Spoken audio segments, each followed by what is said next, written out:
We're in the N Grin mode. Put your foot down. It goes well, doesn't it? It's very good. We like this. This is enough that if you'd just eaten your lunch and your name was Andrew and you're our editor, you might just be sick. So what is this? This is a... It's not a Kia. There's a man parked this in the Kia parking area earlier and they looked most confused when he got out. Well, they're kind of related, isn't it? It's the Ioniq 5. It's it's pretty much the same thing, isn't it? Well, it's not. It's incredibly quick and quite comfortable. It has some fantastically sculpted bucket seats that I'm quite enjoying. Yeah, they've got quite nice leather, suede-y, alcantara-y, fabric-y type stuff. We've got some nice stitching going on. All the stitching appears to be in a straight line, actually, as well, which is better than the BMW, dare I say it. And that carries on all the way down here, and it's all quite nice down here, and quite nice and soft touch. That's all quite nice.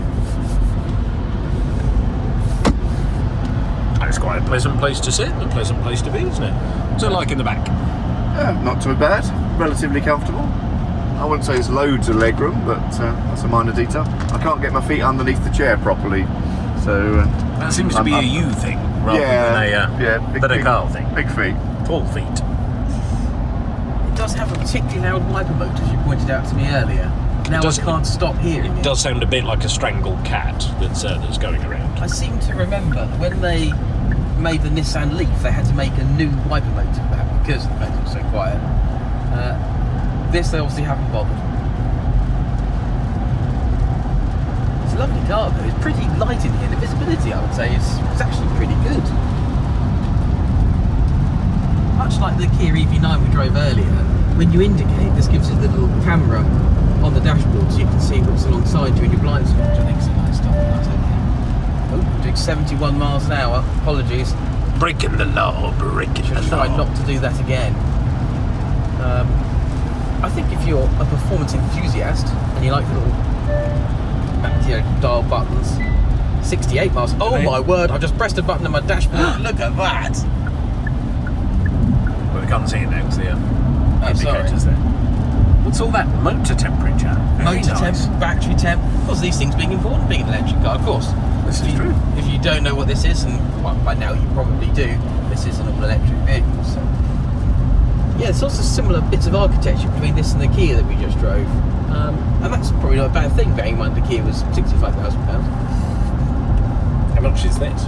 Oh, it is some money. Who knows? Right, we're in an electric car, yes? We are in an electric car. Right. And this car's part What's going on? Is this. You can drop a couple of gears.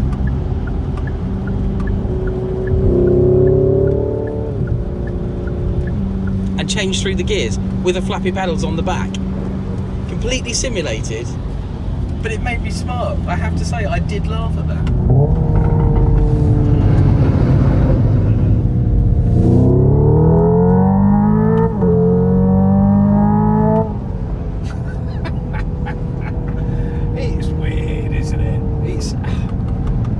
It's very PlayStation, is it? Do I like it? I don't know. I mean, the fact you can put it in 8th and it doesn't accelerate as quick, and then you have to drop it a few gears and mind the massive puddles.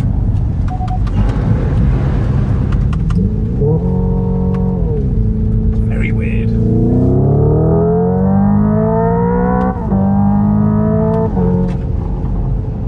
There's a bit of me that sort of wants to put a slight bit of mechanical sympathy into it and be very careful when to change gear and not going too far, but it doesn't matter, does it? You just pull the paddle whenever you want, really. But I find the fact that it'll rev limit it and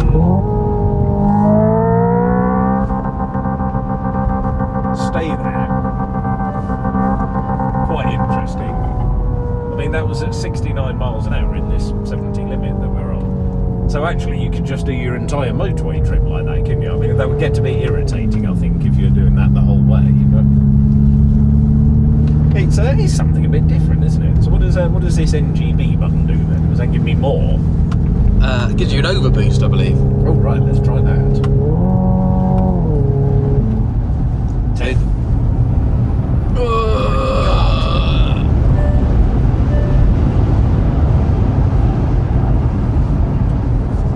So that's weird. It all went quiet. Is that so it puts its full energy into going as fast as possible? I think does it, what it does is it takes it out of this synthesized manual mode, puts it into a normal mode, which has no sound in this case, and then it just gives you everything. And yeah, it's startlingly quick, isn't it? Really, it's just startlingly.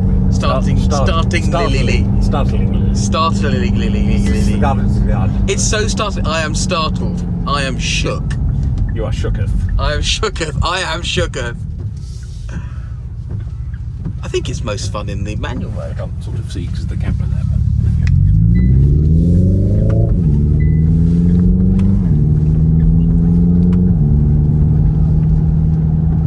I like that shape, Alpha. That is big puddle. Here we go. Some water. I think this is my favourite button on any car in the world ever. The N Grin Boost button. Yeah, I still don't really know what it stands for, but I don't know.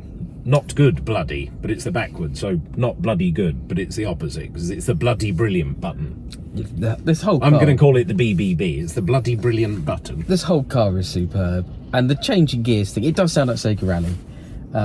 But it's fun. I can forgive it its touch-sensitive buttons and things even, just because it's just too much fun to drive. Yeah, it's a bit of a gimmick, the gear paddle shift thing, but does it give you engagement? Yes. Does it give you something to do? Is it something that's nice and you work and it actually makes you feel like you're driving the car? I think one of the issues we've had in the Mach-E a few times is you're not really driving it, are you? You just sort of sat there, you tell it roughly what direction you want it to go, and particularly on the motorway, it just sits there and does it all itself.